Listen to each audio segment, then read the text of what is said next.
So season 4 is about to come to a close, and we are about to head into a brand new season, which is season 5, featuring 2 new weapons, again, from Modern Warfare. Surprise, surprise.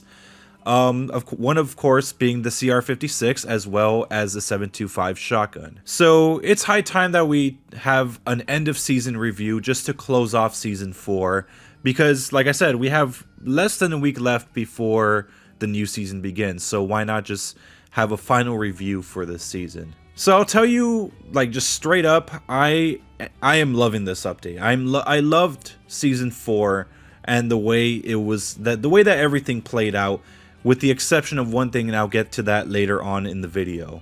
So, you know, I love the MK2 carbine, I love the Holger, all that stuff that was released. Every skin seemed to be really nice. All the legendaries and mythic weapons that were released this season were astounding. Every single one of them I'm actually happy with. Probably with the exception of the KN-44 Dance of Death. I feel like they could have done more with that. And I did explain that on the previous video that I made about the top 5 legendary / mythic skins. So if you guys want to check that out, I'll have it linked in the description down below. But yeah, overall the skins that were in this season were pretty nice. I have really no complaints about any single one of them. So of course season 4 was pretty much supposed to mimic that of season 6, which was of course the Wild West theme. This time we actually did get a Wild West type of weapon in the battle pass, which was of course the MK2 marksman rifle. That's something that you would typically see in a western type of movie or something like that. So this actually brings us to the subject of the MK2 carbine. Honestly, well, I guess my final reviews for this weapon is that it's really good. It has a very generous one-shot kill area, except if you actually use the .30 rounds, which I really don't recommend. I'm pretty sure like no one that plays this game on a regular basis actually likes it, because it's just it's a hit marker machine unless you hit in the head. So it's best to stay with the basic rounds because they are far more powerful and far more reliable. But yes, the one-shot kill area for this weapon, if you do use the base rounds, are extremely generous. Probably the most generous of all the marksman rifles that have a bolt action feature. Even more than the SPR. I know the SPR has been one of the best marksman rifles for this season.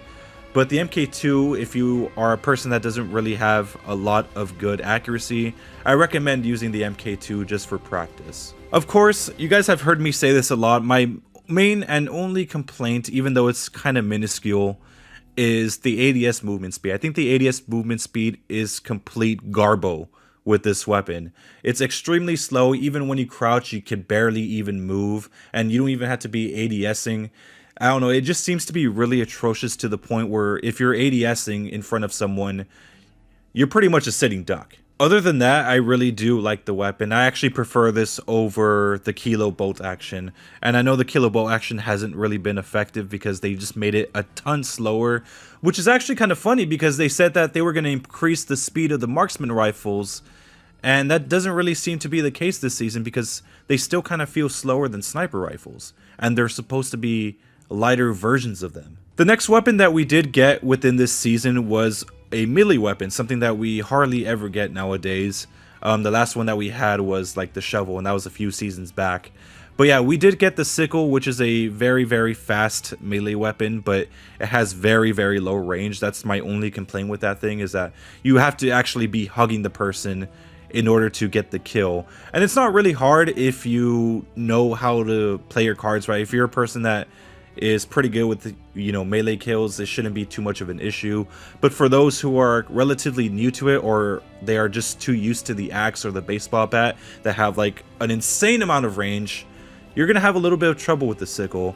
It didn't really take me long to grind for. I know I had to get like about a few kills, or I had to get like 4 melee kills in Battle Royale in order to actually unlock this thing.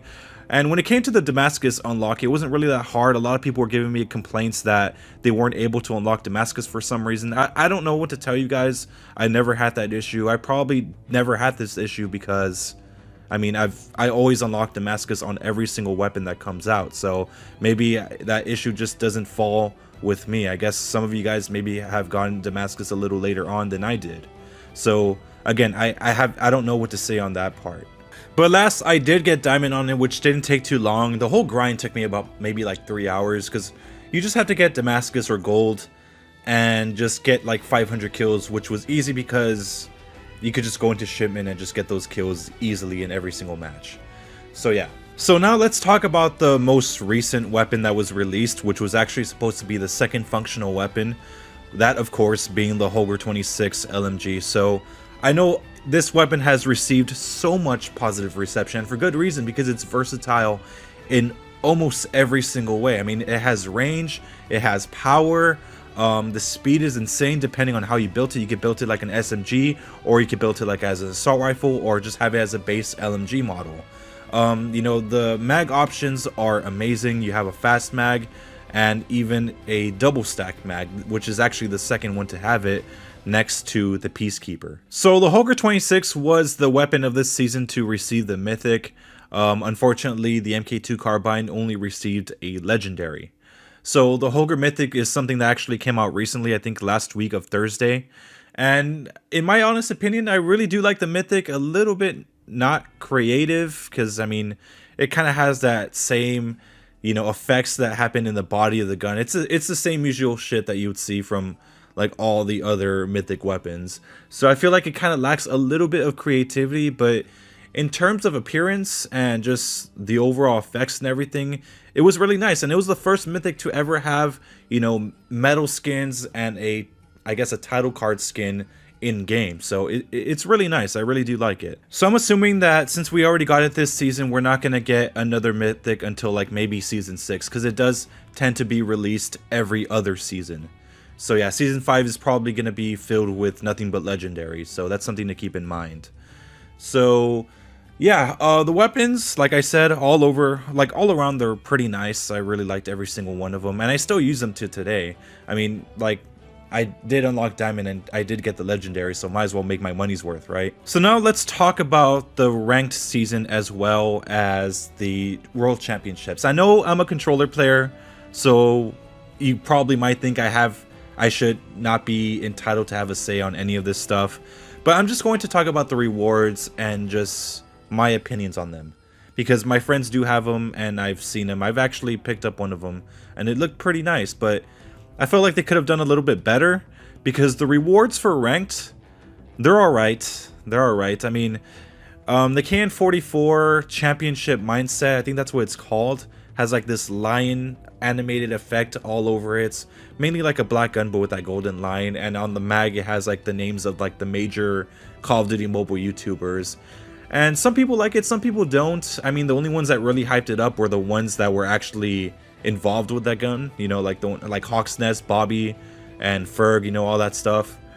So yeah, the rewards are okay, I guess. Like, honestly, I didn't really care to unlock them, and plus I can't even do it yet until they make ranked more controller friendly, but that probably will never happen. Now let's actually talk about the rewards that you get for the championship ones. So I guess like every now and then they'll have like the championship open for people to play their own set of games, and then they could unlock the rewards, I guess, if they win. I'm not really sure how it works, because I mean, I'm not involved in that one either, but my personal opinions on the rewards, because I do know what they are, they're not really that great. I mean, all of them have animated effects, but they're just like very stuttery animated effects that you probably won't ever notice with most of your weapons. They have like these little claw things, and I felt like they could have done a little bit better with the gun skins. But in terms of the actual character skin, that's probably where the real reward is, where it's at, pretty much. Sorry for stuttering. But yeah, that's only, I think you only receive it if you make it to like the finals or like the semi-finals. I don't even know. But yeah, in my actual opinion, I really like the character skin more than the actual gun skins. I'm just wishing that they did a little bit better. So yeah, overall, the skins and the rewards that you get aren't really that great. I also forgot to mention the Battle Royale skin for Seraph. I mean, that one looks pretty cool. I guess just the character skins are the real good rewards for, you know, the ranked and the championship seasons. I mean, the gun skins are kind of subpar at best. So now it's time to talk about the negatives of this season. Besides the QXR being overpowered and the PP Bison being still the most overused piece of shit weapon I've ever seen in my life, I do have to say that, you know, it's not as bad as it was when, you know, the snipers came into this game, like being extremely overpowered. I rather have this than that. So yeah, that's my take on it. But the negative thing that I actually want to talk about was Clan Wars. So Clan Wars was something that was introduced in this season, and I don't think a lot of high-level clans are currently a fan of this type of... I guess they're not a fan of the way it's set up. So before, clans were ranked based on how much they play. You know, each player contributes by, you know, spending COD points or, you know, just overall just playing the game. It didn't really matter what mode you were on, you always got the same amount of points. If you were partied up with people, you'd get extra points. I honestly kind of liked that way of ranking. Like, how it is now, it's just... I feel like it's very unfair, especially for the clans that have been around way longer than the new ones, because the new ones seem to have a unfair competitive advantage over us. So what I mean by that is that the lower level clans are being placed against clans that really just don't give a shit about clan wars, and they're just able to sweep up all the nodes and be able to rank up much faster than those of the clans that have like a higher level, you know, like level 10 clans or level 9 clans. For us, we seem to be going against the same people every single week, which is extremely unfair because some of them are far more dedicated than we are. And the thing is that in each node, you have to win first place in order to get those trophy points, which helps you level up. And that's the problem right there. It's only first place. They don't give you a smaller reward if you're on second or third place. It's only if you're in first place, which kind of sucks. I think what would have been good for the clan war nodes is that, like I said, if you were to give rewards to those in the node challenges that are in a lower placement. So for example, let's say there's one node that if you win, you get like maybe 50 trophies that you can actually use to level up, right? I think a good idea would be is to give, you know, a smaller amount of trophies for those who got like second place or third place.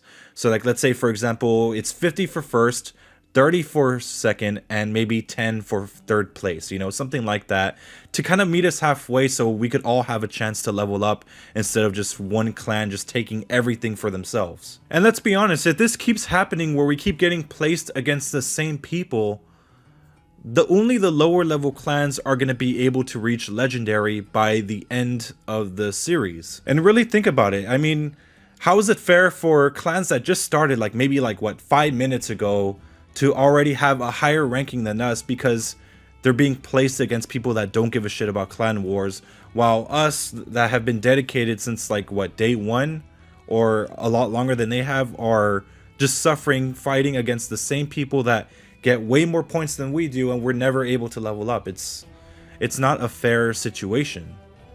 Think about it this way, like picture a scenario like this. You're in a track competition against like what, a few other people, and they decide to give a few of those competitors like a 2 or like 1 lap head start, meaning that they're already a lap ahead of you and you can't even move yet. That's how this feels. It's like pretty much skill-based matchmaking for clans. They're always going to put you against like the best of the best. They always have it so that you can never win more than one node. It's fucking bullshit. So anyways, that's pretty much my only negative take on this season. I mean, Clan Wars does need to be polished a little bit more. I feel like it was really rushed, and the matchmaking just seems to favor the newer clans over the more experienced clans. That's just my personal take on it. I don't know. Maybe I'm wrong. Maybe I'm high or something, or crazy, or just out of my mind. I don't know. But yeah, anyways, overall season 4 in terms of content and just the weaponry was amazing. I love the new patch. I'm happy not getting killed by quickscopers every single match. I rather take getting butt fucked by the Bison or the QXR over getting butt fucked by the snipers, because at least you have a chance, right? So that's why I said earlier in the season that it could be worse. So yeah, overall I gave this season about a 7 out of 10, a solid 7. That's a pretty good number. So anyways, I hope you guys enjoyed. Make sure to leave a like, make sure to subscribe for some more COD mobile content, and I'll see you guys next time. Thank you.